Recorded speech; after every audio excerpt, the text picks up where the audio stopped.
പ്രതീക്ഷിച്ച പോലെ തന്നെ ISL ബ്ലാസ്റ്റേഴ്സിന് തോൽവിയോടെ തുടക്കം. ഓപ്പണിംഗ് മാച്ച് തന്നെ മൈറ്റി ബഗാനെതിരെയാണെന്ന് അറിഞ്ഞപ്പോഴേ തോറ്റാലും ഹ്യൂമിലേറ്റ് ചെയ്യപ്പെടരുതെന്നേ ആഗ്രഹം ഉണ്ടായിരുന്നുള്ളൂ. ബ്ലാസ്റ്റേഴ്സിന്റെ സ്ക്വാഡ് മോശമാണ് എന്നൊക്കെ പലർക്കും മത്സരത്തിന് ശേഷം അഭിപ്രായം ഉണ്ടായേക്കാം.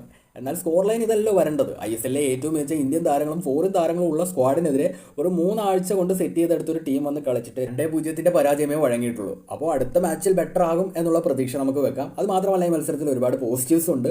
എന്തൊക്കെയോ കാരണങ്ങൾ കൊണ്ട് 2 വിദേശ താരങ്ങളെ മാത്രം സ്റ്റാർട്ടിംഗ് 11 ഉൾപ്പെടുത്തിയാണ് കാറ്റാല മാച്ച് സ്റ്റാർട്ട് ചെയ്തത്. തുടക്കത്തിൽ വിക്ടർ ബച്ചമുവിന് ഒരു സുവർണ്ണ അവസരം കിട്ടിയതാണ്, പക്ഷേ ആളത് മിസ് ചെയ്തു. വാട്ടർ ബ്രേക്ക് വരെ നമ്മൾ അത്യാവശ്യം ഡിഫെൻഡ് ചെയ്തു, പക്ഷേ വാട്ടർ ബ്രേക്ക് കഴിഞ്ഞ അടുത്ത നിമിഷം കോൺസെൻട്രേഷൻ നഷ്ടമായതാണോ എന്താണോ നമ്മളൊരു ഗോൾ വഴങ്ങി. പിന്നീട് മത്സരത്തിലേക്ക് കെവിനും മർലോണും ഒക്കെ വരുന്നത് വരെ കാര്യമായിട്ടുള്ള നീക്കങ്ങളൊന്നും നമ്മൾ നടത്തിയിട്ടില്ല. ഇരുവരുടെയും എൻട്രി നമുക്ക് കുറച്ചധികം പോസിറ്റീവ്സ് തന്നിട്ടുണ്ട്. കെവിൻ വന്നതിന് ശേഷം നമ്മുടെ ലെഫ്റ്റ് വിങ് ആക്റ്റീവ് ആക്കാൻ പറ്റും എന്നുള്ള തോന്നലുണ്ടാക്കി. മർലോൺ മിഡിലൂടെ ആണെങ്കിലും കളി മെനയാനൊക്കെ ശ്രമം നടത്തിയിട്ടുണ്ടായിരുന്നു. ഡിഫൻസിൽ ഒമർബ ആളുടെ പെർഫോമൻസ് എടുത്ത് പറയേണ്ടതാണ്. അതേപോലെ തന്നെ ബറ്റമൂന്ന് നിരാശപ്പെടുത്തിയെന്ന് പറയാൻ പറ്റില്ല, കാരണം ആൾ നല്ല എഫേർട്ട് ഇട്ടൊക്കെ കളിക്കുന്നുണ്ടായിരുന്നു. പക്ഷേ ആൾക്ക് വേണ്ടത്ര സപ്പോർട്ട് നമ്മുടെ ബാക്കി പ്ലേയേഴ്സിൽ നിന്നും കിട്ടിയില്ല എന്നുള്ളതാണ്. എന്തായാലും ഈ മത്സരത്തിലെ പോസിറ്റീവ്സ് ഒക്കെ എടുത്തുകൊണ്ട് നമുക്ക് നെക്സ്റ്റ് മാച്ചിലേക്ക് മാർച്ച് ചെയ്യാം.